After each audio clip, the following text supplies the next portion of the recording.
Hello, ladies and gentlemen. Welcome to the 67th episode of Blueshirt Bandwidth. I am your energetic, cohesive, flowy host, Joe Fortunato, joined as always by Buzzkill Eric Cohn. First of all, that's Buzz Killington, and I was know thinking you. that as I said it.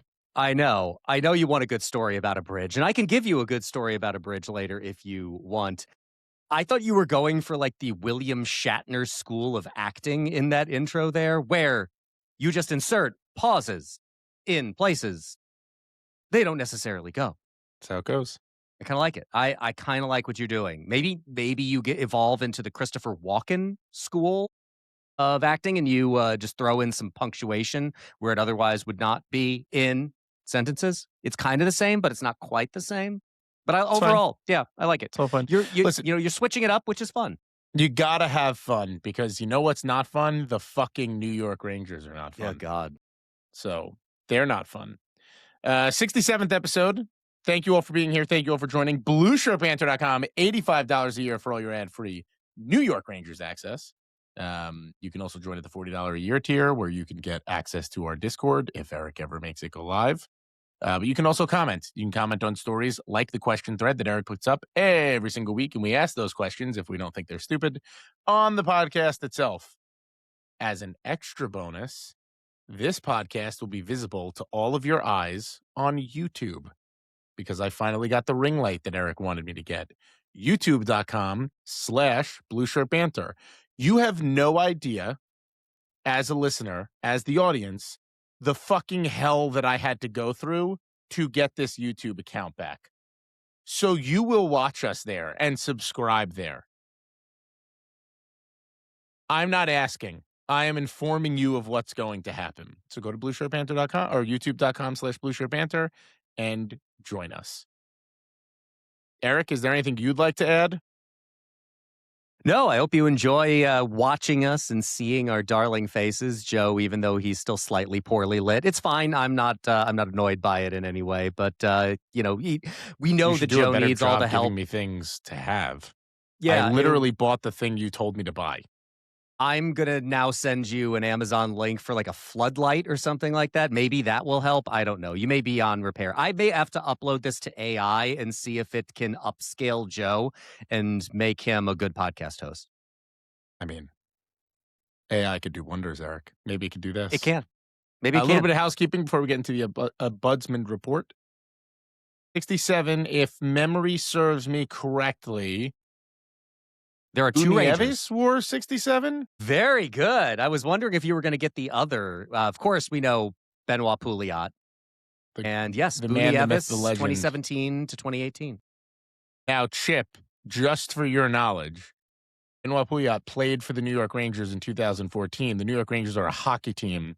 They play for the National Hockey League, otherwise known as the NHL. That was when the New York Rangers went to the Stanley Cup Final, where they lost to the Los Angeles Kings. So there's that. I guess the upside of Chip not remembering Rick Nash is that he doesn't remember Rick Nash almost scoring an overtime goal. Do those things go together? It can't be the Pouliot episode, because he was ahead of his time, a really good underappreciated player. There's nothing to appreciate about the Rangers right now. So we're just going to go to Nieves, a player who we thought had potential to be a New York Ranger great and ended up being a fizzle, as Peter Griffin would say. So Nieves, it's all about you. This is your episode today. Maybe not a New York Ranger great, but at least he had potential to be a New York Ranger, and I don't know that these Rangers have the potential to actually be New York Rangers. Let's see Nieves' stats, because I'm just curious now. I don't know. You guys want us to talk about the Rangers? I'm going to avoid that as long as I can so that I don't fall into oppression. Here's something that is depressing, actually. He's only 31, so like he could totally still be playing. He has not played a competitive hockey game since 2019-2020. He had 27 points in 43 AHL games for the Hartford Wolfpack. He had 10 points in 43 games with the New York Rangers in 18-19, 0 points in 4 games for the Rangers in 1920.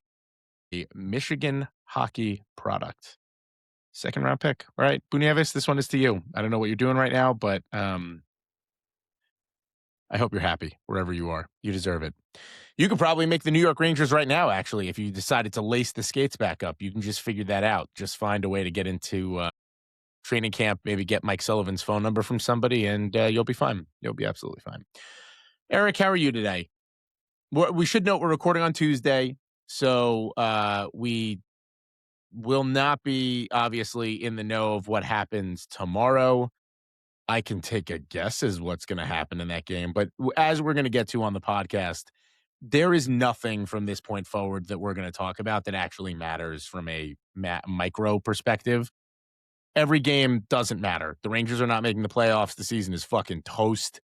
It's fine. We're just talking bigger picture here. And again, I apologize that seems to be a continuation of every show that we've done. Eric and I were talking before. It was probably the advent of this podcast that we were actually talking nuanced opinions about the New York Rangers on a podcast episode. It's the same thing every time. Yeah, I think we've not, to your point, talked a lot about individual games in a while. We started this show in the summer before last season. So by definition, we were talking a lot of big picture stuff because it was the off season. We got into the season. I'm sure we talked some about individual games. I know we talked some about individual games, but both last season and this season just evolved rapidly to the point where it's pointless to talk about individual games because the games don't really matter at all anymore. And you can argue they haven't mattered at all in a while. Adam Herman tweeted something today. By points percentage, Toronto, 589, currently holds the final playoff spot in the East. In order to hit a 589 points percentage, the New York Rangers would need to win 12 straight games. I don't know that they could win, quote unquote, win 12 straight minutes of a game. Do they win 12 games between now and the end of the year? Oof. I'll just add to this conversation that the games matter, but not for the reasons you think they do. Let it get as bad as possible. That's why it matters. Lose as many games as you possibly can. If not for the draft pick, then to beat into anyone's head who has any thought process about this team being something they're not, that it's reality. So, no better place. Oh, we have to do Charlie. Why don't you get Charlie in here? The podcast Ombudsman Report for Blueshirt Bandwidth, episode 66. Gretzky's number retirement. Wayne Gretzky's number has been retired throughout the league, but I cannot find any evidence that any team he didn't play for actually has a banner hanging for him in their year in remembrance. Joe called the 2025 Banter Retrospective a year in remembrance, and Eric correctly pointed out that the term year in remembrance is reserved for remembering those who died. I think we can all agree that this era of Rangers hockey that made it to 2 Eastern Conference finals died in 2025. The 2026 Milan Olympic Team USA roster decisions.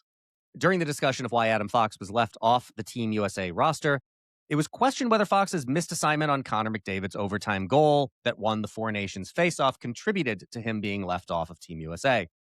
Watching McDavid's goal, it appears that Fox was correct to follow the puck to Marner in the corner of his side of the ice, and Austin Matthews chasing the puck while leaving McDavid wide open in the high slot was the missed assignment. Joe and Eric also raised the point that during the fictionalized run-up to the 1980 Winter Olympics, Herb Brooks told his assistant coaches that he was looking for the right players, not the best ones. Given that the 1980 team is the only group of American men to win an Olympic gold medal in the past 66 years, subsequent coaches and GMs have tried to take lessons in roster construction from Brooks. This overlooks the fact that Team USA was outshot 39-16 in the Miracle on Ice, and it took an otherworldly performance by Jim Craig, while Vladislav Tretiak was possibly hungover for Team USA to win. 2 elite defensemen on the same team. Joe and Eric discussed the rumors that the Rangers acquiring Quinn Hughes might have signaled a divorce with Adam Fox because teams can't have 2 elite puck-moving defensemen. A pair of recent examples include the 2006 to 2009 Anaheim Ducks with Chris Pronger and Scott Niedermayer, as well as the 2018 to 2022 San Jose Sharks with Brent Burns and Erik Karlsson, which I think is, in my opinion, entering in here, I think a more relevant comparison to this than the Pronger-Niedermayer one. Both teams split their elite defensemen across two pairs at even strength and then frequently played them together on the power play. Putting two elite defensemen together worked out well for the Anaheim Ducks, who won the franchise's only Stanley Cup in 2007 and made the playoffs the next 2 years. The Sharks had initial success make it all the way to the 2019 Western Conference Final with the aid of an atrocious 5-minute major called against Cody Eakin that allowed them to tie Game 7 of their first-round series against the Knights in the third period. Clutch playoff performer Barclay Goodrow then ended that series in overtime. The first outdoor game, Eric mentioned that the first ever outdoor NHL game was played in Las Vegas. To be specific, it was a September 1991 exhibition game between the New York Rangers and the Los Angeles Kings. Joe said that, quote, Vegas would be the perfect place to play during the day if you could cover the ice during the day. A perfect place to play if you cover the ice during the day. That's actually what they're doing in Florida with the rink being built inside the climate-controlled tent that will be removed on game day. Next year's venue will be Rice-Eccles Stadium, home of the Utah Utes football team and location of the 2002 and 2034 Winter Olympic opening ceremonies. And he includes a photo of the view, which is lovely. Steve Yzerman. What does his tenure as Red Wings GM look like? Yzerman was named GM of the Red Wings in April of 2019. The Red Wings had not made the playoffs for 3 consecutive seasons when he took over, and they have not made the playoffs in the first 6 seasons that Yzerman has been general manager. Drury took over the Rangers in May of 2021 with the team sitting on a 4-season playoff drought, and the Rangers made the playoffs in 3 of his first 4 seasons at the helm. The first 6 seasons that Yzerman has been GM of the Red Wings, the team has yet to make the playoffs. Defensive usage, Urho Vakanainen played in that game against the Utah Mammoth, which is his only appearance for the Rangers in the last 10 games. He played 14-22, which is the least of any Rangers defenseman in that game. That is the most recent game that Adam Fox has played in. Matthew Robertson and Scott Morrow have played in all 3 games, Buffalo, Boston, and Seattle. Since that game against the Mammoth, Morrow has received the least ice time of every defenseman in all 3 of those games. The Rangers have lost all 4 of the games mentioned. Sullivan in Pittsburgh, while Mike Sullivan was a beneficiary of having Sidney Crosby and Evgeny Malkin, was he? In 2017, Chris Letang was injured, and the Penguins won the Stanley Cup with this defensive roster. Brian Dumoulin, Ron Hainsley, Ole Mata, Justin Schultz, Trevor Daley, and Ian Cole. Jazz and Yans. Here are Jazz Chisholm and Keith Yandel chatting during the Winter Classic, which Joe had referenced. The James Dolan interview. James Dolan joined Craig Carton on WFAN in the studio early in the week, and the full interview is included there too. Last 2 items. Chicago steakhouses, a big topic of conversation, Joe, in the last episode that we did. Joe and Eric were discussing the many great steakhouses that Chicago has. Gibson's, while somewhat of a tourist trap, is a great steakhouse. Charlie says he had a client's dinner on the patio at Smith & Walensky overlooking the Chicago River in August, and it was great. In his opinion, the best steakhouse in Chicago is Chicago Cut, despite, or I would argue, because of injuring Jack Hughes. And finally, Charlie is too big. Joe said that Charlie is getting too big for his britches, and Eric chimed in to add the context that Charlie is, quote, a tall fellow. Charlie is 6'4". AG stopped making jeans with a 36-inch inseam, so if anybody knows where I can find jeans for tall people, please put in a recommendation in the comments. And that concludes this week's Ombudsman Report. And that also concludes the only fun we will have on this podcast for the rest of the show. All right. I should actually mention something just for the people at home. I have 2 screens. So if you're watching on the YouTubes and you see me like this, I'm looking at the other screen. So paying attention somewhat. I'm going to throw in that Onion article about, was it guy with 2 screens at work really not fucking around? But as actually, I'm just sitting here looking up like how to not be depressed about the New York Rangers. How to stop cutting yourself. So we just have to start with the Boston game. I can't remember. We've talked about this before. When I was younger, we've had season tickets to the Rangers for forever. I used to collect the media guides And the media guides used to have a running summary of last year's results. And I remember looking one year and the Rangers lost the game like 12-2 when I was a kid. And I was like, holy shit, how do you lose a game by that many goals? They came pretty goddamn close in Boston in what was ultimately this like quintessential, my God, if you really thought there was something here, it's over game. The Rangers, how do you get a 10 spot hung on you? Like poor Jonathan Quick, this whole team is just absolutely, I don't even know, I can't say they're quitting because I honestly don't think they have anything in the tank. And there is a major difference between what happened last year, where the major players on this team basically threw their sticks down and were like, we're not doing this anymore. And what's happening right now, which is quite frankly a team that is not talented enough to compete. I find last year significantly more frustrating than this year because they had the talent last year and refused to utilize it because they were in a bad mood. This is like trying to watch your 8-month-old baby walk and they're just not ready for it yet and they keep falling down. It's like, the only difference is that this team is old, so it's only going to get worse.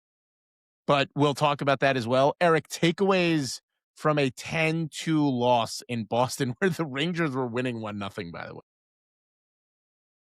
I will be honest that I, instead of watching the third period, took a nap. And frankly, that kind of seems to be what the Rangers also did in that third period. I'm going to bring back a quote that I have not referenced in a while, which is from Orwell. Man can feel himself a failure and take to drink and become all the more of a failure because he drinks. And I think there is this problem of cascading mental attitude amongst this team, which I don't really, frankly, blame them for.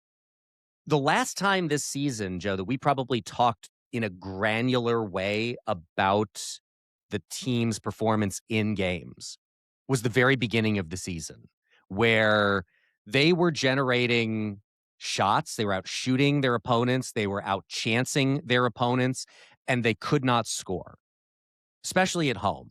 But even in some games on the road, they just really could not score. And I think a number of those games, like legitimately, I remember Charlie Lindgren just playing absolutely out of his mind in one of those games.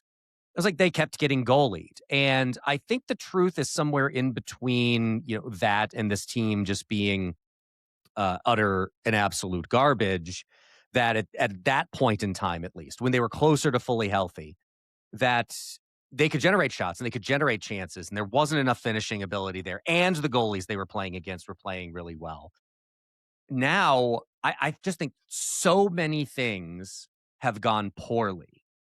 When you add to that, too, not just the pure in-game on-ice stuff, like the amount of injuries that this team is clearly dealing with is making the problems that they already have worse. You're without Igor Shesterkin. You're without Adam Fox. You've been without Adam Edstrom for quite a while, who I would argue is, part of what we thought was a really good bottom six, both defensively and kind of in a pesky way. I think you do kind of miss him. He's also one of the faster players on a team that is not particularly fast, so I think you miss that element of his game as well. We agree that JT Miller is not fully healthy, has not been fully healthy all season. You've had injuries to Vincent Trocheck. You had Panarin, who got hurt in the preseason as well, and who got a slower start to his year because of it. It's just one of those, after a while, everything has been and continues to go wrong. And it just ends up in this kind of cascading effect. So I don't know that I have any great meaningful takeaways from them getting their ass spanked 10-2 by the Bruins, other than that game seemed like a microcosm of the season, in that they had a quick start and then things just turned bad really quickly and then just completely tumbled downhill afterwards. The reality is that the people who said that this team was just not good enough and not talented enough at the beginning of the year absolutely were correct. You call them you can, haters. yeah, they had a point. And I look, wanted to see some returns before jumping to a conclusion. I just don't give a whole lot of people a whole lot of points for jumping to a conclusion without evidence and turning out that they were correct. Uh, Sometimes you see these teams that you do not expect to be that good. I think you can even go back to that first year that the Rangers made a run to the Eastern Conference Final. Did you expect that team to be that good? Did you expect them to play the way that they did that season? That was a really fun season in part because it was surprising. So I wanted to see some returns. I wanted to see if they somehow were together. The sum of their parts was more than you otherwise thought it would be. And the reality is that they're just not. I think they're completely mentally beat by this point. They're physically beat in that they just have more injuries than any team could really sustain. And you're right. There's just not a game from here until the end of the season that is really going to matter because there's just no way that they're going to make the playoffs. I think Money Puck this morning had them at a 10% chance of making the playoffs, which seems high. So I don't know what else there is to say other than I think that beatdown was a good thing. I think it was a good thing that it happened because if anybody left had any delusions about this team and what it is, it should have completely and totally punctured them. And if it drives Drury and the Rangers to start moving out parts that they can, bringing back assets that they can bring in with those players that they can move out and start refocusing on next year and the year after, that's a good thing. So good that they got beat down 10-2, but man, brutal, just absolutely brutal. I think it's worth noting the Rangers have not been fully healthy all year. Trocheck was out in the beginning, which caused people to move up and down the lineup. JT Miller has not been healthy since the start. We're going to get to Miller in a minute and the ire that some of the fans are kind of coming at him with, which I get, but I also don't fully understand. The only thing that matters right now is the Rangers lose hockey games. That's it. They have the better of Carolina and Dallas's first-round pick, top 10 protected for each of them. They have their own first-round pick. We'll talk a little bit about Drury, who had to listen to some fire Drury chants out there from the New York Rangers fan base against Seattle. I think that the more embarrassing the loss is, the better, simply because it just really reinforces the fact that this organization and this group is not good enough. You know, the really messed up part about this is, and I'm not the only one, in the roundtable where we talked about with the predictions that's going to look hilarious at the end of the year. It looks hilarious right now. Mostly just chips at this point, but not just chip. A lot of what we talked about, or at least what I talked about, was I'm not scared of anybody in the East. The Devils, I don't think are that good. I didn't think Washington was that good. None of us were particularly scared of Carolina. We ended up being right about a lot of those things. It's the Rangers that we were wrong about, most ironically. And again, I think a fully healthy JT Miller, not losing Vincent Trocheck early in the year, obviously the Fox injury earlier hurts too. Would the Rangers have been a playoff team? Maybe, probably. It's hard to say. What I will say is, and I'm writing a story about this on Joe's Reaction of the Week, which if you're a premium member, you can read. It will go up on Friday. This is the best case scenario for the New York Rangers, that this is happening like this. That this is a true, just the building is literally everything is on fire. You can make an argument today to trade every single player on this team, every one of them. That's how bad things are right now. That is as good of a solution or situation as the Rangers have, because quite frankly, if the Rangers squeaked into the playoffs and got their asses handed to them in the first round, you know what we're doing next year? The same fucking thing we were doing this year. So this is a really good way to force reset the timeline here. Now, I have a couple of declarative statements. You can see my confusion on my own face here, whether or not that's the correct language. Declarative. I have a couple of declarative statements about Chris Drury, but I want to wait on those for a hot second. Let's get to the Seattle game. Can I say one thing before we do that, which is you mentioned, The Rangers, as we just noted, had this, terrible spanking 10-2. They are in the middle of their second consecutive disastrous season. We have seen beloved players like Chris Kreider depart. We are in this unbelievable amount of turmoil. And yet, Joe, somehow the New Jersey Devils fans are having an even worse time than we are. That's amazing. Well, it's awesome, I too, love because it, but it's amazing. they're just watching the Ranger games because that's the only thing they do. They don't actually watch the Devils. And they're like, well, shit, the Rangers aren't making the playoffs, so what are we supposed to do this spring? I have a question for those of you. There is a Venn diagram. Do this for the YouTubes instead of doing it down low like I normally do. There's a Venn diagram, okay? There are people who hate Chris Drury, think this team sucks, doesn't think this team is good enough, okay? They're here. The overlap of the people who were freaking out over the loss to the Kraken on Monday, you're the same person. Who has expectations that the Rangers are winning hockey games? Who truly walks into a game mentally expecting a win to the point where you're melting down on social media platforms that the Rangers lost? In the best of circumstances, this team has 2.5, really 2 top 6 players. And that 2 is Artemi Panarin, half of JT Miller, and half of Mika Zibanejad. So it's really 1 top 6 player.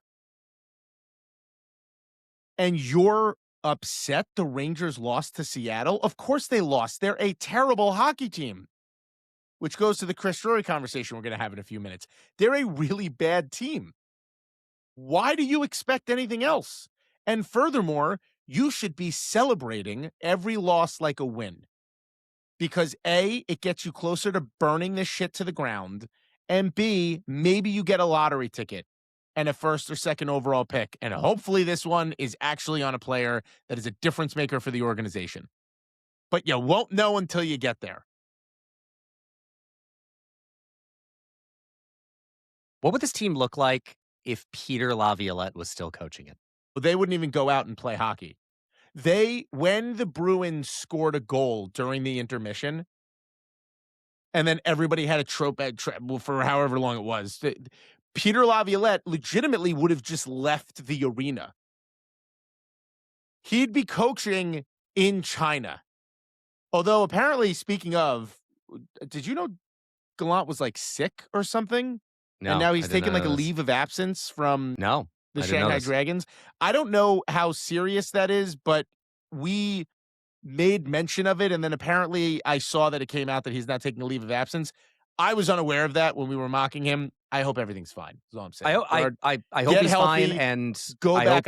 Yes. I want another AI video of like you yelling at referees because it's the only thing you do is like I want that again. So I hope everything goes well for you. I want him healthy and back to poorly coaching hockey. But he would not, like, Laviolette just would have left. He would have been like, well, this game's over. See ya. He wasn't going in the locker room. In all of the shittiness of last year, nobody hung 10 goals on the Rangers. No one. That is the only better thing would have been better, I'm putting quotations around that, would have been for that to happen at the Winter Classic. Because then I think all hell would have broken loose. And look, to the fans that are chanting fire Drury, I've said it before, I will say it again. He is on the shakiest ground with me he has ever been on. I have a couple of particular hot takes that I'm going to make that I may jump off the Drury wagon entirely if they don't happen. I get the sentiment, but like we've already talked about this, and James Dolan said he's not going anywhere. So just buckle up. He's your general manager through this rebuild or whatever it is they're going to do. So go ahead. No, go. I'm ready for the Drury hot takes. Well, we're gonna go to the Drury hot takes. Sure. If Chris Drury does not trade Vincent Trocheck this year, I'm out on him entirely. Full stop. You either have to be serious about fixing this or you are not serious about fixing this. I don't give a shit about hurting players' feelings. I don't care that it may piss off JT Miller.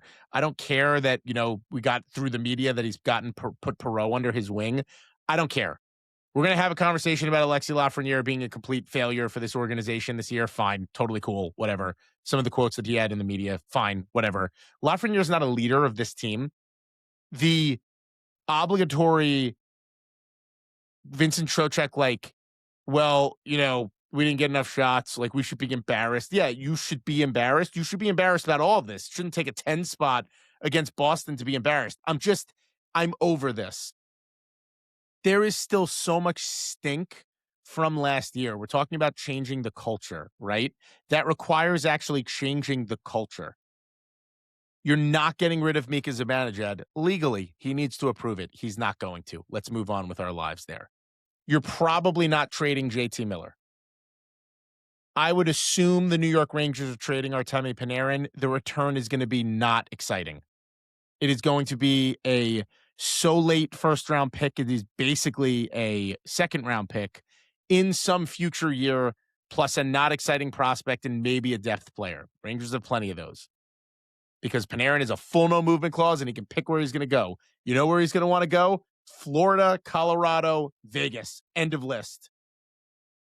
So that in and of itself, maybe Minnesota. Got a little bit of a Russian thing going on there. Maybe. I don't know. That's it. That's the end of the list. The guy that you can actually get something for right now is Vincent Trocheck. The center market is hot. Trocheck has term, a really, really valuable and competitive contract in today's NHL. You get him for 3 playoff runs. A glue guy, USA Olympian, puts up numbers, leader, whatever you want to sell it as. Vincent Trocheck is the guy that brings back the Hall. The Rangers have not traded a player of Vincent Trocheck's ilk with the market as hot as it is for said player in my memory. You cannot fuck this up if you're Chris Drury. And what are you keeping an aging center for when you already have 2? You are now stuck with JT Miller. You are stuck with Mika Zibanejad, who, hand up, has played significantly better this year. And hand up, JT Miller is not healthy this year.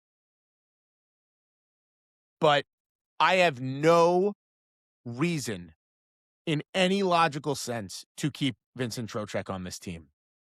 None. Not with where they are and not with what they need to do.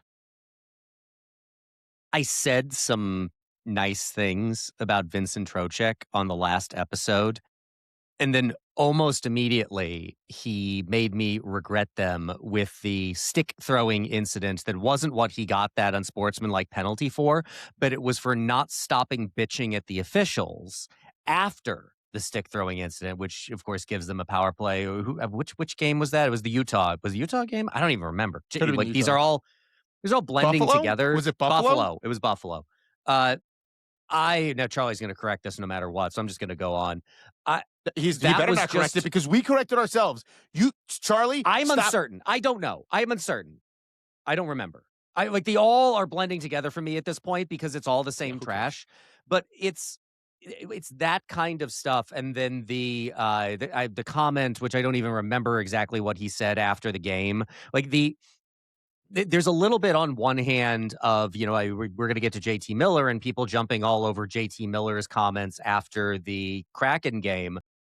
And there's a little bit of me that wants to say, what do you want him to say?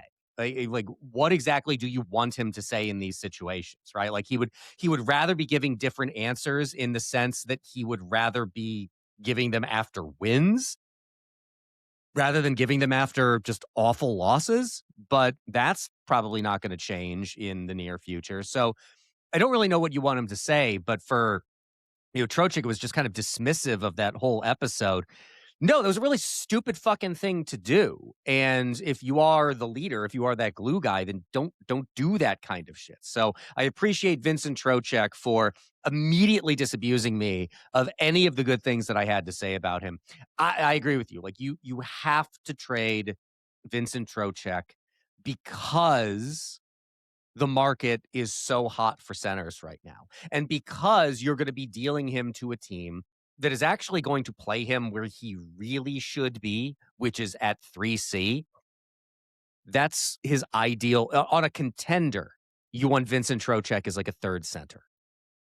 You'll be able to do that as one of those teams that would acquire him who is buying because they are a contender, because they see themselves as a contender.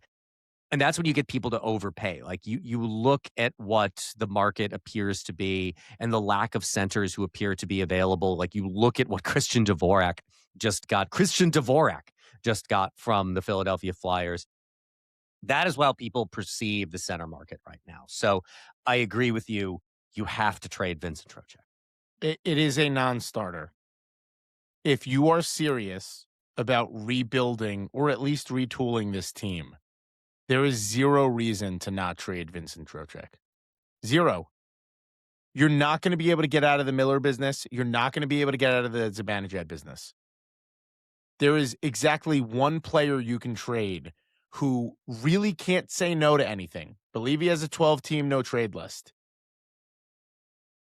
And you can throw that out there and actually bring back valuable. I've seen a couple of the things thrown around that the Rangers are looking at. They want back impact young NHL players, of course. Who doesn't? But the only way to get that is to trade Vincent Trocheck. You're not getting that for anything else that the Rangers have. Brendan Othmann, who I fully think is in a showcase mode with the Rangers putting him where they are and playing him the way that they are, at least they did against Seattle. You're just getting back another disgruntled prospect, if anything, or a late round pick. Alexis Lafrenière, what are you getting for him? You're not getting anything for him. I don't think you're not getting anything for him. I think you're not getting anything for You're Brendan getting another Othmann, Lafrenière. which is also the Othmann thing. Go back to that for just a second. Showcasing what? Showcasing him not scoring? Arguably, the better thing to do for Othmann is to not showcase, is to anti-showcase, is to hide him away from view, is to create we punctured any mystery around it, right? It is all too late, right? You're right about all of this. And I was having this conversation on Twitter with somebody the other day about, again, for me, the primary criticisms of Chris Drury that I have, everybody wants to harp on the things that he has done or the trades that he has made. For me, the problem is more the things that he has not done. It is not the seen, it is the unseen. The biggest is not acquiring Jake Gensel, who, while I do not know would have made the difference against the Florida Panthers, I think he would have made a difference and would have helped move things in the right direction. And I think this team, if they would have had him re-signing, would have made some different roster decisions, and I think would probably be in a better place, even with what they would have had to give up to get him. I think also they have moved on from a lot of these younger players that were supposed to be the future of the team. Kakko looked pretty fucking good on Monday. I wonder how much of that is just like you looked at the game score chart afterwards and like he and Lindgren both played out of their minds. I think that's a lot more of like they really got up for that game against the Rangers. Kakko's It was also against the Rangers. At best been streaky, right? It was also against the Rangers. You're right. Kakko at best has been streaky. Like he had been, had gone quite a while, I think, without a point prior to that. So like Kakko just is what he is. But the point is, if you're going to move on from Alexis Lafrenière, if you're going to move on from Kaapo Kakko, if you're going to move on from Brendan Othmann, if you're not going to be committed enough, Braden Schneider, another example, a little bit less so. If you're not going to be committed enough to like, these are the guys that you're rolling with, and you're going to give them significant time and you are going to play them. If you've decided you're out on them, you got to move them before the perception gets around the league that, one, you're out on them totally. Like you have to seem somewhat reluctant to give those players up to get a good return.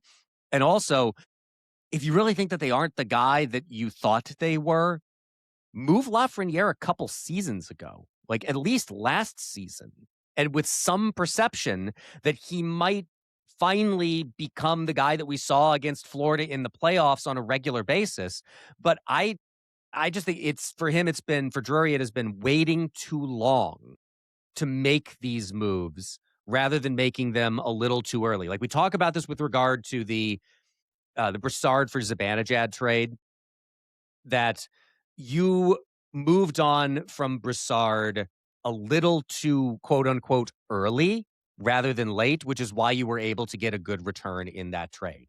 You want to be a little ahead of the curve there rather than a little bit behind it, because being a little bit behind it, once the shine has come off, you're just not going to get as much back for it. So all you're doing is you're dealing out these depressed assets that, of course, you're not going to get a major return for. You want to sell as high on them as you can.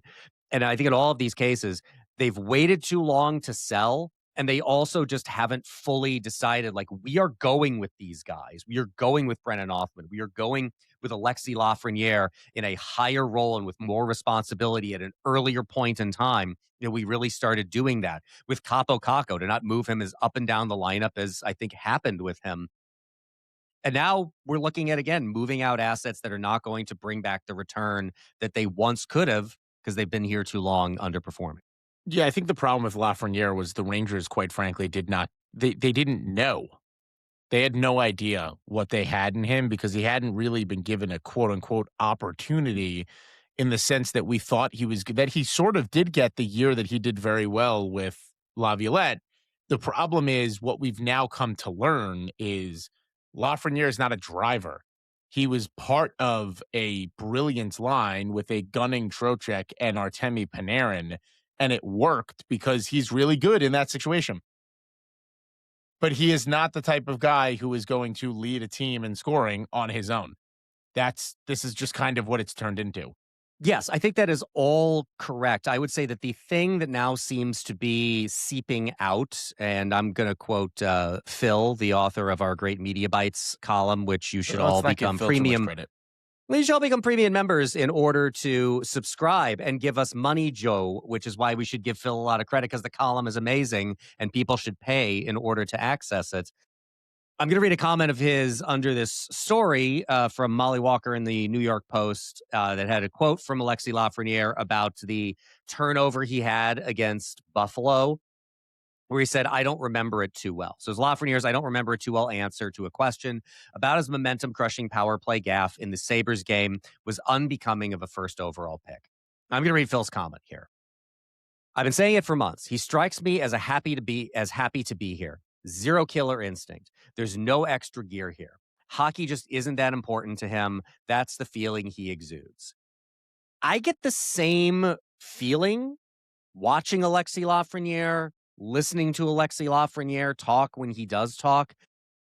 I get the same impression. The Rangers have been intimately interfacing with this guy for years now. If he isn't that dedicated, like if he just isn't the guy who has that extra gear and they just were unaware of it, then that is a massive management failure on the part of this team, especially now that it seems to be seeping through in his play, in his attitude, in quotes like this, that he is just not that kind of psychopath you want who is just obsessed about the game. And I think there's another point that Phil has been making about him. Not just wants to win, hates to lose.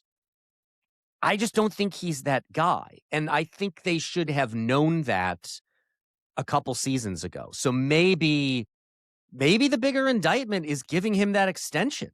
Maybe we should go back and relitigate that to a certain point. If they weren't aware of just who this guy was by that point in time, and we're thinking, okay, we'll load up on him now because he had one good quote unquote breakout season and he had that playoff run where he definitely was the Rangers' best player against Florida. Okay. I just have a hard time accepting that if this really is who he is attitudinally, that they didn't know about it early enough on to be like, yeah, this is not the guy and we should move him while the rest of the league's perception of him is higher than it's going to be if we continue to expose who he actually is by having him continue to be here and play. There's a case here for, remember, when Lafrenière signed that contract, he was on the verge of having a really incredible start to the season. And then everything kind of went to shit. Here's the deal. But did he get his deal and just decide that it's like, I got paid and he fucked off? I guess. Here's the problem. I am not defending Alexis Lafrenière. I made it very clear that I've sort of, banishing my son here. I get it. I understand the ire that people have. This goes to the other point that I wanted to talk about, which is like JT Miller saying, I don't know, I'm sorry, when being asked about how the Rangers' energy levels seemed to disappear after the first period against the Kraken. Like, that's a genuine moment to me. Miller has stood tall with the media all year. That feels like a really genuine moment of him where it's just like, I don't know what you want me to do. Like, I don't know what to say at this point. Obviously, we don't have the answers. Sullivan, for his credit, is saying all the right things that Laviolette never said when this was going on 2 years ago, or last year, I should say. The problem for me, I think the Rangers have bigger issues than Lafrenière. And part of the reason What now, are they? on a macro level, Lafrenière is an indictment of bigger problems the Rangers have. Going back to Red Hot Chili Peppers superfan Phil, the Rangers fucked up the 7th overall, 9th overall draft picks in Lias Andersson and Vitaly Kravtsov, and then got very unlucky with Kakko and Lafrenière. So it's very hard to get 4 top 10 picks and miss on all 4 of them. But when I zoom out a little bit and I agree with you. Lafreniere's not a killer. He doesn't hate to lose. He's happy to be here. I agree with everything Phil said. That's not a major problem for me if he's producing at some level, which he's not. The problem the Rangers have is if you're trading Alexis Lafrenière, you absolutely have to get another young forward back because the Rangers have no forwards. So unless you're doing a haul, like an overhaul, I can't bring myself to be furious with Lafrenière when all I can do is stare down the barrel of 1, 2, 3 centers that are all over 31 years old, who are all signed for more years after this, getting older, complete lack of offense. Igor Shesterkin and Adam Fox just getting older as they age out of their prime. The Rangers having no skill, which Lafrenière undoubtedly should be a part of. That's that's partly his problem. The fact that the Rangers only have 2 top 6 players and 2 of them are half a human each, that's on Lafrenière. And you see the hints of it in him. And by the way, I bet if the Rangers traded him to Minnesota, he'd be a fucking superstar. I really do. He's not going to drive the play, but he will feast off of everything that they're eating. He's a valuable player in that regard. But the problem you now run into with Lafrenière is A, where do you trade him? And B, the clauses kick in this summer, if I'm not mistaken. So you got to make a decision like now. Yeah. So the problem that I have with that is, one, just because you can point to other things that are problems and arguably bigger problems doesn't remove any of the indictment. It doesn't obviate any of the indictment of Lafrenière. Almost to an extent, if we were having the same conversation about Capo Caco, I would feel a little bit closer to what you're expressing here. But Alexis Lafrenière was a first overall draft pick. I do blame him a lot because I don't think it is a skill problem with him. I think he is a guy with a tremendous amount of talent and skill. And I just don't think that he is a guy who works hard enough. We brought it up before. There was this conversation from the offseason where it was like he upgraded, he skated instead of 2 days a week. It was like now he's up to like 4. Like, that's just not enough. That is not what you want from a guy who is supposed to be. And if you're drafting somebody first overall, your expectation for that player has to be that they are a transformative player for your franchise. And Alexis Lafrenière is just not. In that sense, I think, more animus against him at this point than any of those other players that you listed. I don't give a shit that they are supposed to be leaders. Alexis Lafrenière was supposed to be the future of this franchise because he is the only person in the modern era that they have ever drafted first overall. I can also think that those guys are failing in terms of leaders. I think that's also absolutely true. None of that changes the fact that Lafrenière was supposed to be that guy. He was supposed to be the future, and he just is not. And I think it is largely within his power or control that is the reason that he is not. So I think I've got more blame for him, more animus towards him than I do towards Miller or Trocheck or Mika or anyone else that you were naming.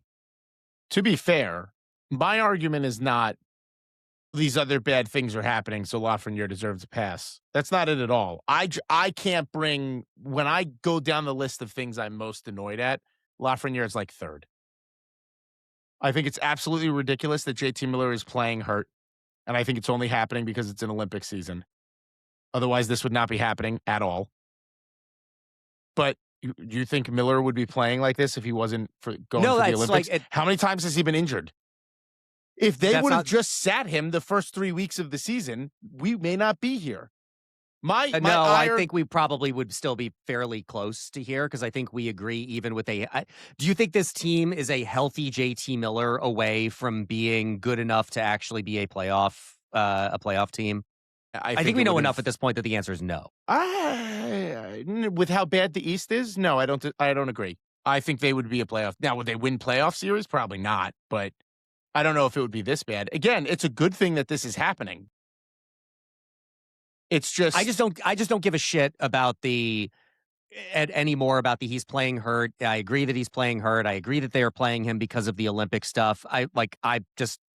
That to me is far less of a concern because it doesn't extend beyond this year, only in the sense of JT Miller is only going to continue to get older. So is everybody else. So are both of us. That does nothing for me. I don't even think that that's in the top 5 biggest problems I have with this team at this point. No, Miller. So my number one thing is Trocheck. It's just, obviously, and part of that is the culture. Things are not getting better. And, again, the people going at JT Miller for the comments that he made, I'm not trying to defend Miller here either.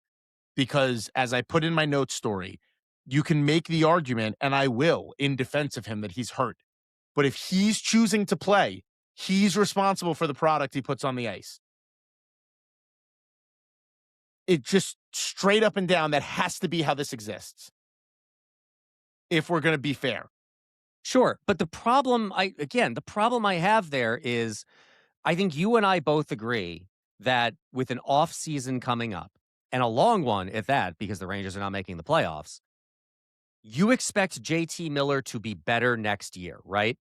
Than he is this year? Yes. Yeah. I don't expect Alexis Lafrenière to be better next year than he is this year. Fair. I said it before. If you could trade him, trade him. I'm right. not. This is not a defense of Alexis Lafrenière. I'm just saying I'm angrier about other things than Alexis Lafrenière. But I'm very angry at Alexis Lafrenière. I'm saying you shouldn't be angrier. I'm saying you shouldn't be angrier about the JT Miller thing than you should be about Alexis Lafrenière not being that guy that the Rangers expected and needed him to be, and I think largely owing to himself. The last part of that is the part that you should be angry about. If he just wasn't a guy, that's one thing. Nieves just wasn't a guy. Yeah, Nieves is also not taken first overall. Sorry, you're catching strays here, Boo. You didn't do anything wrong. The fact that you see that inside of Lafrenière and he does not seem particularly interested in funneling that up is part of the problem. And again, it is incredible how the Rangers do this. I'm not making an excuse for him by any means. I'm really not. But by God, was that Rangers locker room so fucking toxic last year that it just seemed to drag everything down with it. It really did. And there's nothing good about this New York Rangers team. I was listening to Bill Simmons, and they were talking. It was a basketball conversation, but whoever his guest was talking about Bill Simmons. No way. There's 2 forms of bad teams. There's bad, like the Rangers are bad. There's no hope for the future. They're not going to get better next year. And then there's bad, like San Jose. They're not good. They're fun and frisky, and holy shit, you enjoy watching them, even if they lose more games than they win. And I have been a complete champion of this from the very beginning. My biggest concern about this year's team is not necessarily this year, and that was sweet summer child, Joe, before I saw the winter. But next year. Like, how does this get better? And I maintain things will get better if the Rangers take the necessary steps that they have to, simply because it's so bad. And you have to rebuild, and you can't fake it anymore. But this goes back to point number one. Chris Drury is unfit for this position if he's not trading Vincent Trocheck. I don't have that same feeling about Alexis Lafrenière. And part of that, Eric, is Alexis Lafrenière simply will not demand the return that Vincent Trocheck will. We're in agreement on number one here. I think we're debating what 2 or 3 should be, or at least where Lafrenière, to me, should be on the priority list for you. The only way that I'm ceding more ground on the JT Miller point is the idea of bringing in JT Miller was to change the culture. It wasn't? No, it is. Can't do it alone. Okay, Which is where the leadership piece comes in. Like, honestly, so JT Miller can't fail. He's been failed. No, he can be part of the problem, but it's also like, yeah, I guess I see where you're coming from, and I'm not absolving Miller of all blame, but I think this locker room is way more fucked up than he thought it was going to be when he came here. Because, like, are we saying that Mike Sullivan is not a coach capable of changing the culture? Is that what we're saying? That's not what I'm saying. Kind of sounds like that's what you're saying if this is the way that we're going. Like, if you're going to blame JT Miller for not changing the culture, you got to blame Mike Sullivan for not changing the culture. When in reality, I think the truth of the matter is Drury didn't get enough margins. Like, you know how you have a mole and you got to go to the dermatologist and they don't know if it's cancer or not, and they got to cut it out. They want good margins. You got to cut some clean tissue to make sure that you get everything. The Rangers have not done that. And they're not going to be able to do that with Mika Zibanejad. So you got to do it in other places. If you're going to blame JT Miller for not single-handedly changing the culture, you also have to blame Mike Sullivan. No, I don't think you do. Of course you do. No, how do you not blame the leader of the team then? The head coach. I think that would you make any differentiation in the role of all of this between the coach, who I think you and I both agree is doing more for this team than previous coaches have, certainly. And I think there's a longer term plan there with Sullivan. And the role that players play in terms of leadership. I think we're talking about 2 different kinds of leadership here. If we're putting it on one person, we're putting it on one person. I mean, then fine. Then I think you're indicting Mike Sullivan. I'm defending the fact that Miller. I don't think Miller. Again, he's not absolved. Who's responsible here then? Everyone. If everybody is guilty, Joe, then nobody is guilty. Well, let me ask you a question. Do you think Artemi Panarin gives a shit about the future of the New York Rangers, or do you think, let's do it this way. Ready? Let's go down the list. Who was embarrassed after the Boston game genuinely? Probably JT Miller, but remove him from the equation. Will Cooley? Jonathan Quick? I think that's Stop right. me when you think I get one wrong. Probably Perreault, because no one scored 10 goals against him since he was a fucking child. Is there anyone else? I don't even know how to answer that question. Like, I think yes to a certain. Who do you think was not embarrassed by it? Everyone I'm not naming. Do you really think that they weren't embarrassed by losing 10-2? Do you think that any they of were them just lost sleep totally over fine with losing? I just don't think any of them. I don't think they care. Question about whether or not they lose sleep. I can be embarrassed by things that don't cause me to lose sleep. Then let me rephrase the question. I don't know what the fuck you're talking about. Who do you think lost sleep over that loss? Mike Sullivan. Okay, I agree. Okay, I don't know that losing sleep is the standard. Like, they're like, what are these units of measurement? What is your hammock of Cheez-Its that you're coming up with here? I guess the point that I'm just trying to make is I just don't think enough of these players give a shit about what's happening. This comes back to the point this comes back to the quote that I gave you earlier, that a man can feel himself a failure and take to drink and become all the more of a failure because he drinks. Like, to a certain extent, I agree with you, but at some point, you have to start assigning blame to people, and more blame to certain people than others. Because if you go forward with this idea of like everybody is responsible, or if everybody is guilty, if everybody's guilty, nobody's guilty. Like, there's no differentiating. So, like, if everybody's guilty, then trade everybody. Who wouldn't you trade? What is worth keeping on this team? It's a handful of players. Yes. Okay. I think we're in partial agreement that I would I don't move even know what we're on from a fighting lot about of right the. I feel that you're absolving certain people from blame here. I don't think you're putting enough blame at JT Miller's feet. He's the fucking captain of the team. That's totally You're angrier fair. at Vincent Trocheck, who's not the captain of the team, than you are at the captain of the team about leadership. Okay. Yes, because sure, I guess. have a bigger sample size of Trocheck not being a positive influence of this team than JT You Miller. don't have a big enough sample size of JT Miller not being a positive influence? Are you familiar with the man's career? I'm just talking about the past 2 years here. What happened in the past is the past.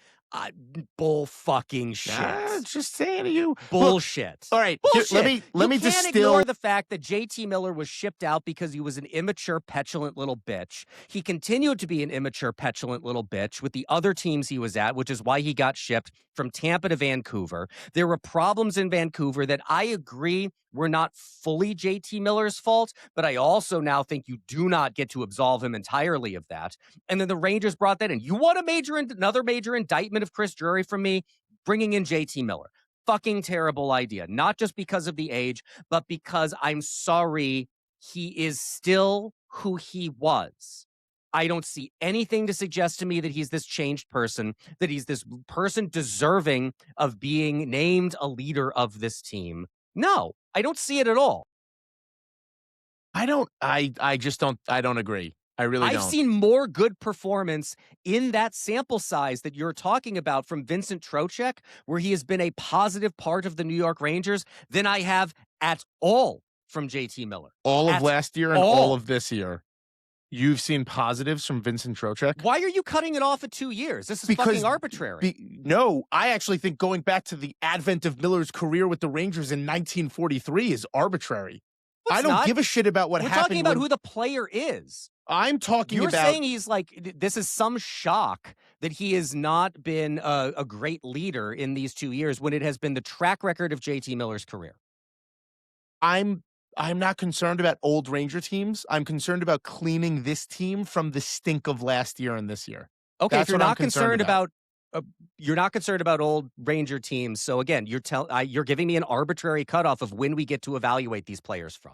Well, yes, in the sense that the Rangers completely malfunctioned and melted down last year, and last year was like the disaster of epic proportions, and now it seems to have seeped over again into this year.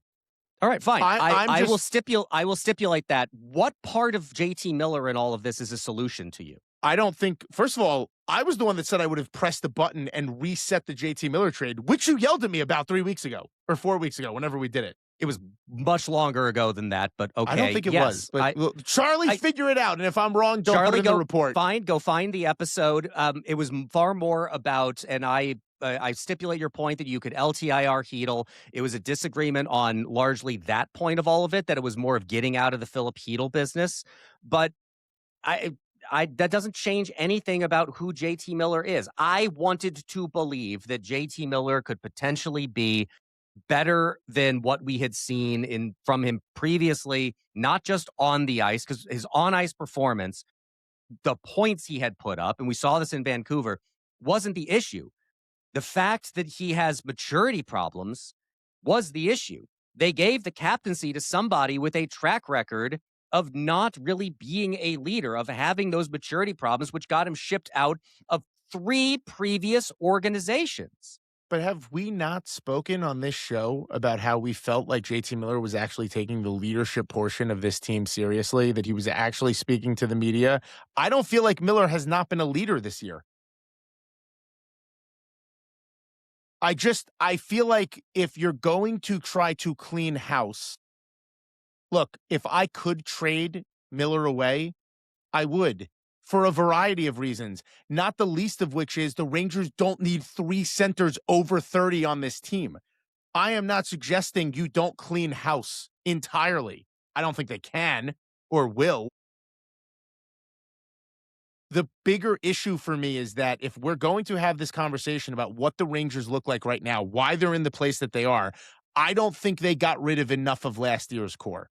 Mainly because they couldn't or didn't We want agreed. to. We agreed on that. Yeah. So that's my point. I personally don't think JT Miller is like part of the issue like he was when he was on the Rangers the first time that he was here, or what happened with him on the Lightning. The Rangers aren't winning games. It is what it is. Again, what's happening to him in terms of what's going on the ice, that's the bigger problem. If he's going to play, he has to absolutely be responsible for the play on the ice. But I just feel like the Rangers, Lafrenière should go. Things are not working here. He needs a fresh start. The Rangers need a fresh start. I don't know if there's a happy ending one way or another for Lafrenière, just quite frankly. I don't think you're going to get anything back from him of note. I don't think you can keep him and expect things to get better. That's a problem. The Vincent Trocheck thing, like we talked about, got to get a return. Here's a guy we haven't spoken about at all, Braden Schneider. But I guess the point I was trying to make before about who's losing sleep over the Boston game, my biggest issue with this team in general is it feels like most of them don't seem to give a shit that we are where we are. I just don't get the sense that they care.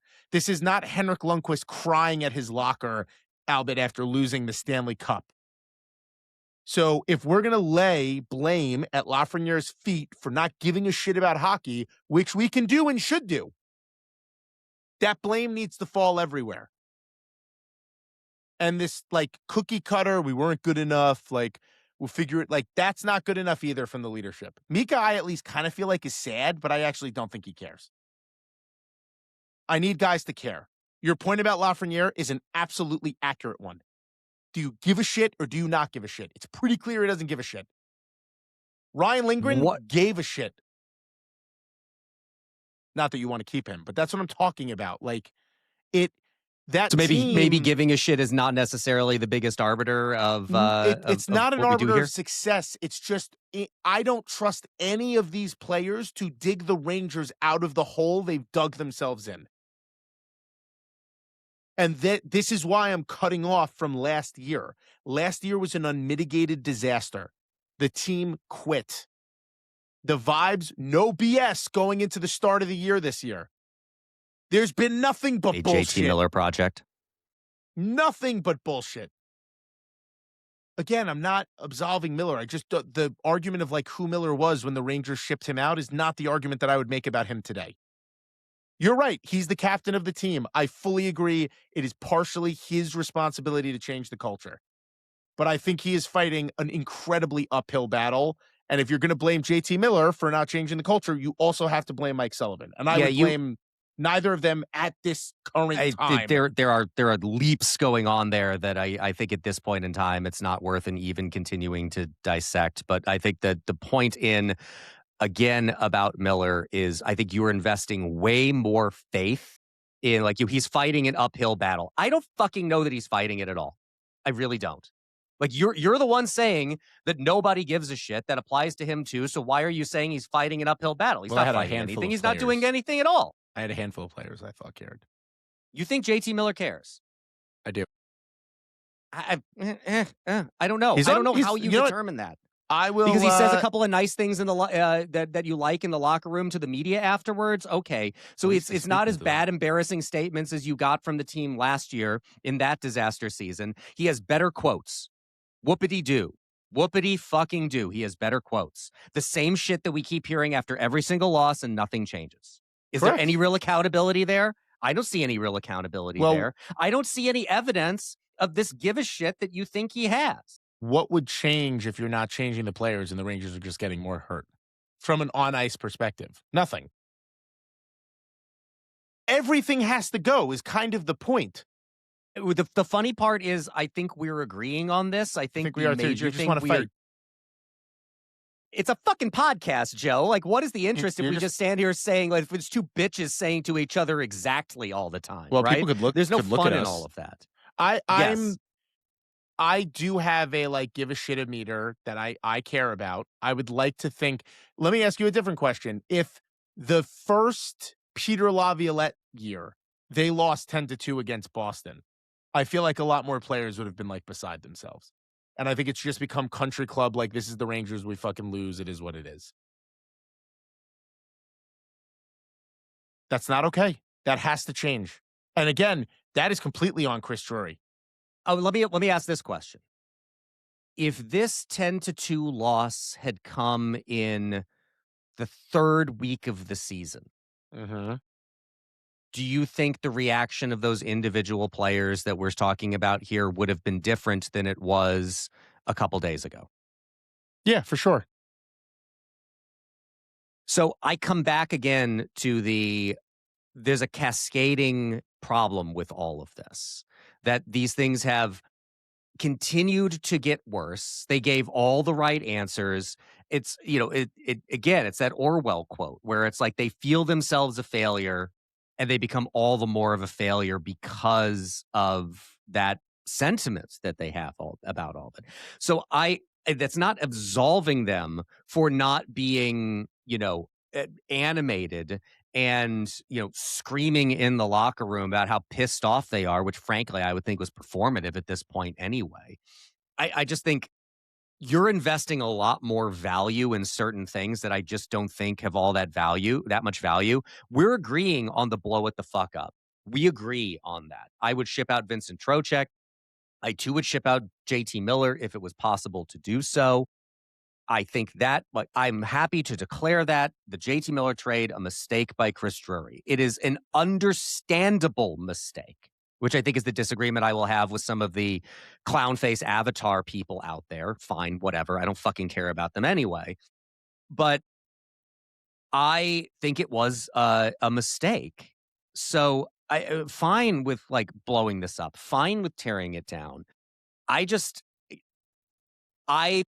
want to lay more blame at the feet of JT Miller. And I don't think that the leap to Mike Sullivan that you keep wanting to make there, that like JT Miller's a failure, that means Mike Sullivan's a failure. No, I don't think it means that. That's not what I'm saying. I'm just saying if you're going to blame JT Miller and JT Miller alone for the culture not being immediately changed.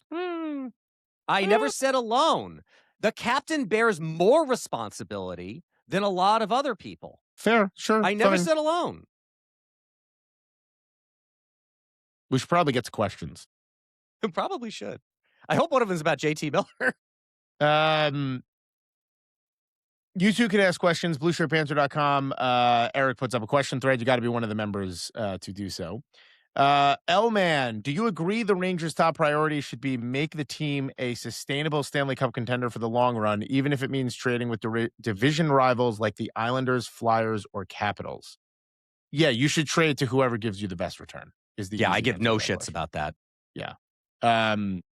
Mark Gessner, TV star. I was at the Seattle game and I turned to my friend and said, that may be the best start to any game in months. He was right. And what that means for this team is we're up 2-0 with 5 shots on goal. Good Lord, this team sucks when that is the right home about Abel. When that is right home. Oh, right homeable. Trade everyone. Sorry, that's not a question really. Trade everyone, question mark. Yeah, trade everyone. Fuck it. Trade everyone. Our anger. Putting your evaluation of Fox to the test. Adam Fox, a top defenseman, considered elite. He is elite. But at the same time, he is a player that wasn't named to the Olympic roster while playing for a team that by all accounts will be missing the playoffs for a second consecutive year. With that in mind, there are factors in play that could lead to him being traded. So, since I'm one of those who value Fox greatly, I challenged my convictions by creating a simple thought process in which different trade scenarios were considered. This is not about the trades or if they are realistic or not. This is just about challenging one's conviction regarding his value both as a player and a Ranger, which isn't necessarily the same thing. So here are his examples. Fox for Caulfield, Hogg? How do you say that? Nick Hague. Pickford and a first. Fox for Thompson, Byram, and Tuch. I mean, no. Why? We got to remove. No one's trading with Buffalo, which is why the whole Artemi Panarin he wanted Buffalo thing Yeah, he wanted to get where you're coming from. suspend like the possibilities actually happening. I think it's more of like, do you think it's a good trade? And if you're bringing in Tage Thompson, yeah, please bring that to me. Yeah, but I mean, like here, the one issue that I would bring up about an Adam Fox trade is you're not going to get the better player in the trade. So like you just have to know that you're trading from a position of loss here. That's all. Big Blue 66, Miller -17 and Trocheck -13 instead of Robertson +21 and DeBrincat +7. What universe does Guerin live in? Does hopefully Robertson slot in for Miller, who is hurt? Trocheck's temper tantrum the other night must be the intangibles Guerin is looking for. Plus minus is a terrible stat to use. However, you're in the right ballpark. Yeah, right analysis, wrong metric. Aaron is an idiot. He's as dumb as he thinks we think he is. Ye old scribe. I don't have a scale this week. You're welcome. Well, because they're terrible. But what does a realistic trade return look like for Panarin, Trocheck, Soucy, Schneider, Lafrenière? We kind of talked about this. Panarin is a first, probably a late first, not a great prospect. Some bottom six player. Trocheck is a legitimate haul. It's a late first definitionally, right? Because he's only going to a team that is a contender of some kind. So it's going to be late in the first round. And it really is one thing I want people to be prepared for is yes, Artemi Panarin is probably the best forward. Not best, he probably is. He is the best forward on the New York Rangers. That no movement clause and his control over where he's going to go is going to mute that return. Not as much as like the Patrick Kane return that the Chicago Blackhawks got, but it's not going to excite you. Trocheck will excite you. The return will be great. Fucking haul. Like, yeah, massive haul. Soucy, I don't know, third round pick, like the Rangers traded for him. Maybe a second if a team really wants him. Schneider, interesting. I don't really know how other teams value him, but that we're not talking. It's less than the Panarin return, I would think at this point. Although who knows? And then Lafrenière, I genuinely don't know what the league valuation of him is. Not a clue. The only thing that I will say about Lafrenière in particular, but any of these guys in general, there were those rumors that the Vancouver Canucks really still like Alexis Lafrenière. And the important thing to remember about the Vancouver Canucks is they're a very stupidly run franchise. So the possibility that someone somehow out there still overvalues some of these guys and are willing to give you way more than they probably should has to exist because, as we have noted, Joe, lots of teams are run by dumb people. Are they? I bet Bill Guerin would pay a pretty penny for Vincent Trocheck. Because he's got grit, Joe. Oh, God. This is Wolfpack. Oh, I love you. Whoever you are. What a genius name. Just mocking Eric. With the offense looking this abysmal, do you see a chance of Lafrenière returning to his original left wing spot? Eric's already in a bad mood. I don't know if we can talk about this. Shouldn't it at least be explored this season with the possibility of no Panarin next year? We should also mention, we did not mention, Lafrenière was demoted to the third line against Seattle, or the third line, against Seattle. So like that kind of matters too. Mike Sullivan is actually doing the whole accountability thing. And that's saying something considering the fact that the Rangers have no talent. So I'm going to give a slightly different answer on that than I had previously, which is left wing, right wing. I don't think it fucking matters where you play him. I don't think it matters if you put goalie pads on him and put him in net. I don't think it matters. He is what he is. We know what he is at this point. Playing him on his proper wing or his off wing, I don't think makes a damn bit of difference. Sean Avery's acting coach. Who wins the Stephen McDonald Extra Effort Award this year? Sam Carrick? If he's still here, he might be traded. The fans is a great answer. He may be traded. What do we know? Anybody who is still watching a television broadcast of the New York Rangers at the point where they give out the Stephen McDonald Extra Effort Award wins the award. The effort that you will have put in to watch this team all the way up to that point makes you the only person who is deserving. But yes, the correct answer is Sam Carrick. Chip mentions the quote that Mike Sullivan made about Lafrenière. Part of my job is trying to provide a pathway for him. We talked enough about Lafrenière. Vitale, until recent injuries and spiraling of the season in touchdown fashion, 10-2 loss to the Bruins, is it fair to say that if Miller was 100% healthy and producing more at his baseline, this team would be a serious contender for a playoff spot? I do kind of think there's something there, but you're just going to yell again. So what do you want me to do? It's just not enough. I would just require don't think a lot that of that's things. enough. It would require him to be healthy to start the year, Trocheck not to be hurt to start the year, Fox to not get injured, Panarin not to be hurt to start the year. Yes, there are fair amount of things that actually occurred that kind of fucked this over. But again, in the best case scenario, the New York Rangers were a first round exit in the playoffs. If the only difference, I think this is more to the heart of the question, if the only difference to all of that stuff that you listed is that JT Miller is healthy, but everything else remains the same. Correct. It's the same situation. I don't think it makes a difference. It's just a little bit better. So, Chip, two-part question. One, Gary Bettman steps down and the Board of Governors name the two of you as co-commissioners of the NHL. Your first order of business is fixing NHL free agency. How do you do it? Is NHL free agency broken? NHL free agency is broken in the sense that nobody fucking gets to it. So, like, what would I do? Know. Unless you're going to the Rangers, you're not allowed to go to free. You have to go to free agency. I think shortening the length of contracts would be one step there. If you can't guarantee that these guys are going to get, 8 years of guaranteed money, perhaps that starts bringing. I really would try to mirror it based on whatever, and I don't follow the NBA close enough. I just know that the NBA has so much player movement. I would figure out what the structure is there and how the incentives align to get more players like that. It may be attitudinal. Hockey is such a small C conservative sport. The way the players' attitudes are, it's different from the NBA in, a lot of meaningful ways that maybe you can't do things to incentivize players to get to free agency in the way that I would like. But I think one place to start would be 5 years is the max. 5 years is the max length of a contract that you can sign. Yeah, that'd be a good thing to do. What was part 2? Oh, yeah. Forgot about part 2. After the Vernheim,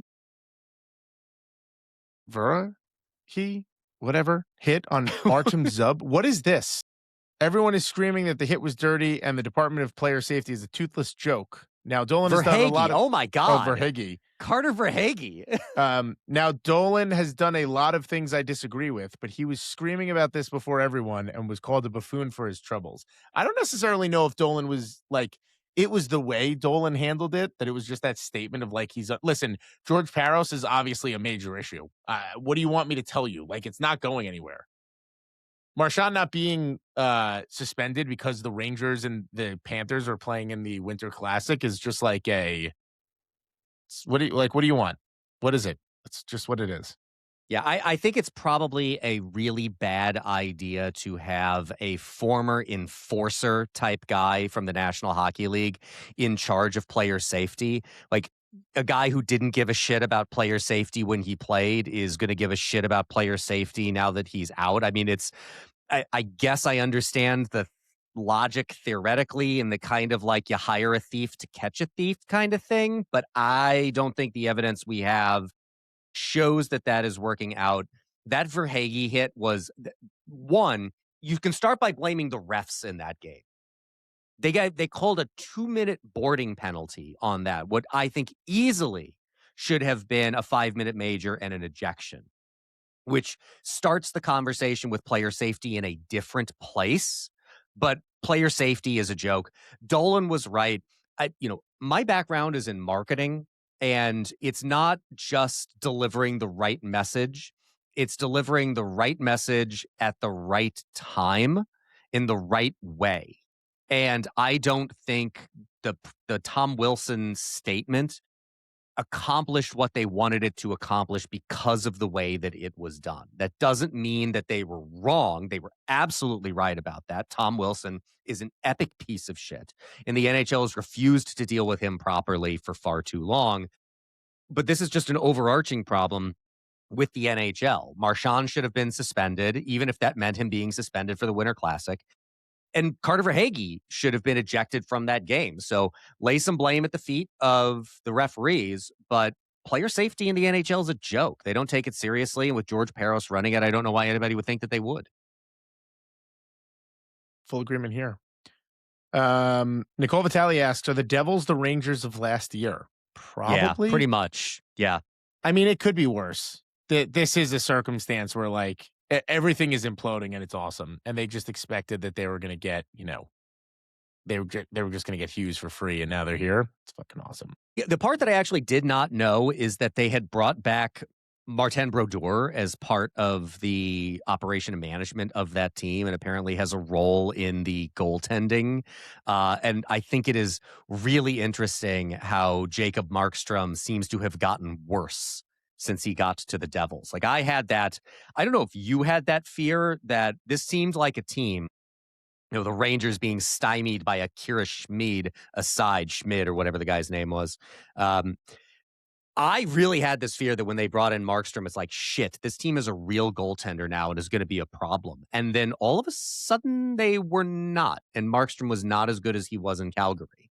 So I think it's just delightful that not only are the Devils just being ruined by circumstance and this collapse that they are experiencing, and the fact that Jack Hughes got injured at Chicago Cut Steakhouse at a birthday party for fucking Frank the Tank of all fucking people, but also to see Martin Brodeur seemingly playing a part in ruining that franchise and ruining what they thought was going to be an era of that franchise, I find absolutely delightful.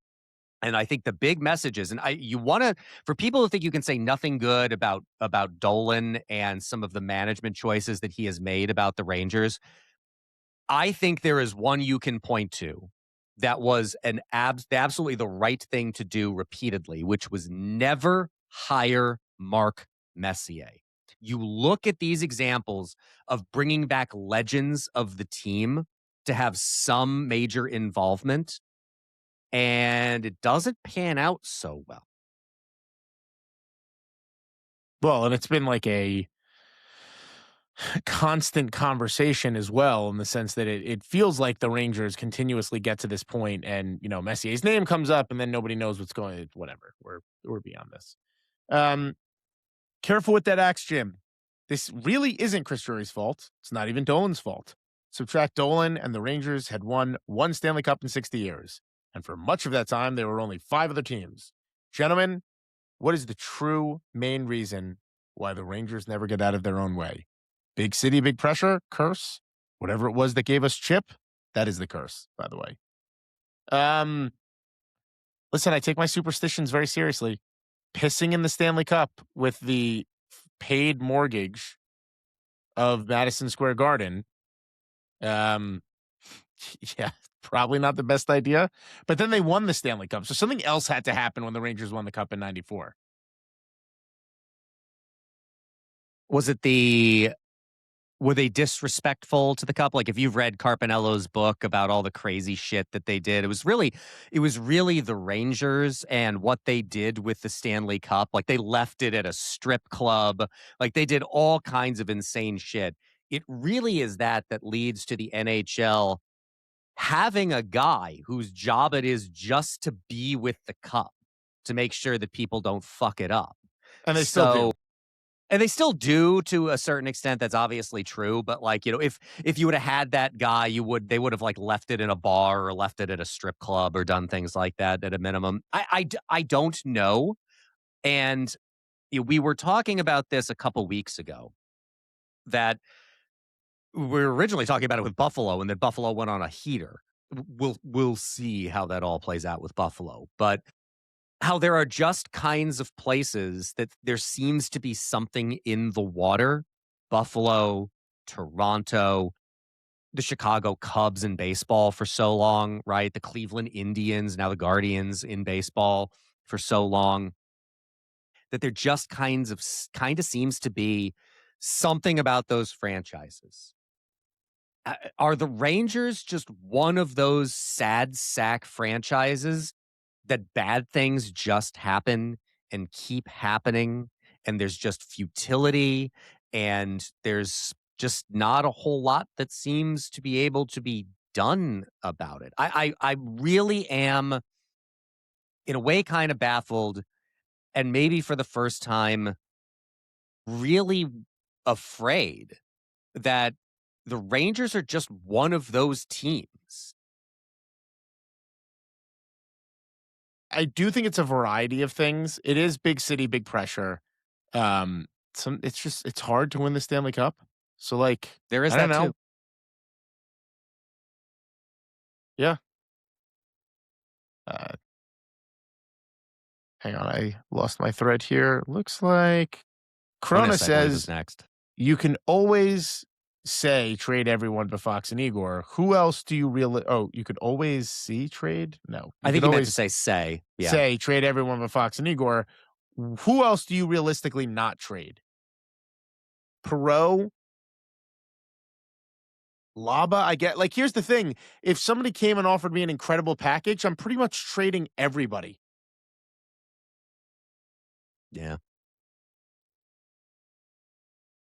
Yeah, I mean,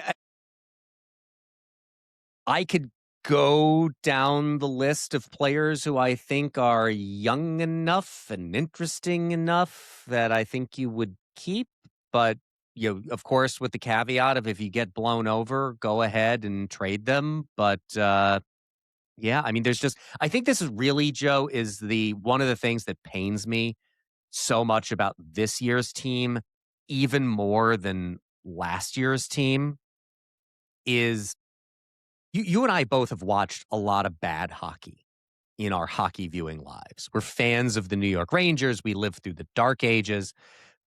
There was always at least, and look, there is a little bit in this case too. I love Adam Fox and I love Igor Shesterkin. I've always been biased towards goaltenders.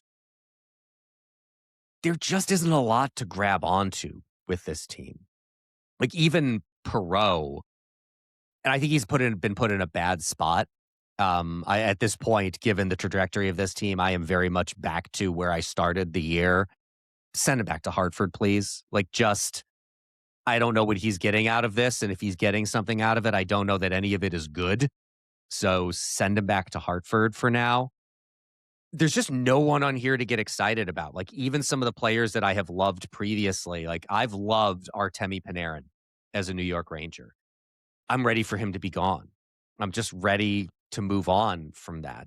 So there's just nobody to get excited about. Like even back in some of those previous bad teams, there was something to get excited about. And there just is not really anyone or anything I can get all that excited about right now. Czar Igor 23, heard or not, remember no BS. All we heard about the JT Miller dragging guys into the fight, yet he seems to lack the hustle or have terrible body language during games. He doesn't stand up for his teammates. He never tries to spark guys like Trouba's helmet toss. Was it a mistake to name him captain? And where do the Rangers go from here? I know he's got a no movement clause, but man, this move looks bad every day. Thank you. Well, we kind of thought about that before. I don't necessarily agree. Here's the problem in my eyes with Miller. Sam Carrick becomes the guy fighting to protect the Rangers, and JT Miller's the first guy off the bench to give him stick taps. Cool. I also wonder if JT Miller would do more of that shit and be a little bit more of an instigator if he wasn't hurt. He's playing while he's hurt. So what do you do? That's a failure of leadership then too, isn't it? I don't disagree with you that it's a failure of leadership. I would go back in time and make the trade reverse itself. But that's there's no going back. I just don't think Miller is a major top end problem for the team. Although I'll refrain from even saying that. He's definitely part of the problem. Just to let guys want to play through injuries. I go back to my point. If this was not an Olympic year, I don't think he'd be playing as much as he is. He's back right now because of the Olympics. Well, and with we didn't mention this, but like Braden Schneider unintentionally trucking JT Miller. It just is the Chip texted this to us is absolutely the epitome of this season. Like a guy who cannot stay healthy. You know, he did come back in that game, but just gets obliterated by his own teammate, probably adding to all of the nagging injuries that he's playing with. But no, we disagree on the level of blame we lay at the feet of JT Miller. We are laying blame at the feet of JT Miller nonetheless. Anything else you want to add, Eric, before we end the show? This all took a turn, didn't it? Like that we fought over JT Miller? No, it's not even that. It's just like it's the Hemingway from The Sun Also Rises, right? Answering the question about how you go bankrupt very slowly and then all of a sudden. Like I think both you and I, it's the time in between the last time we recorded and this episode that I think, at least for me, and I think for you too, was just kind of like, nah, I'm done. I'm done.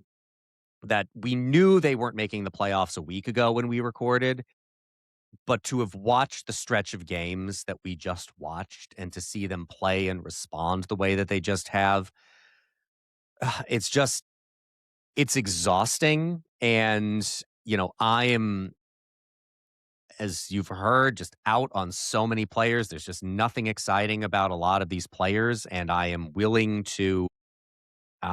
ready and willing to see this all blown up. There it is. Blueshirtbanter.com. $85 a year for all your ad-free New York Rangers access. $40 a year for the Discord tier. The Discord will be up eventually, I guess. I don't know. We're working on it. Zapier is working on it. Eric is staring into my soul. As you can see if you watch us on YouTube, youtube.com/. By the time you're hearing this, the Discord should be functioning and you should have received your invitation. I'm saying that right now as a personal challenge to myself for my own sense of accountability. That's what I'm saying. Okay. Thank you all for being here. Thank you all for joining. We will see you next week. Bye for now.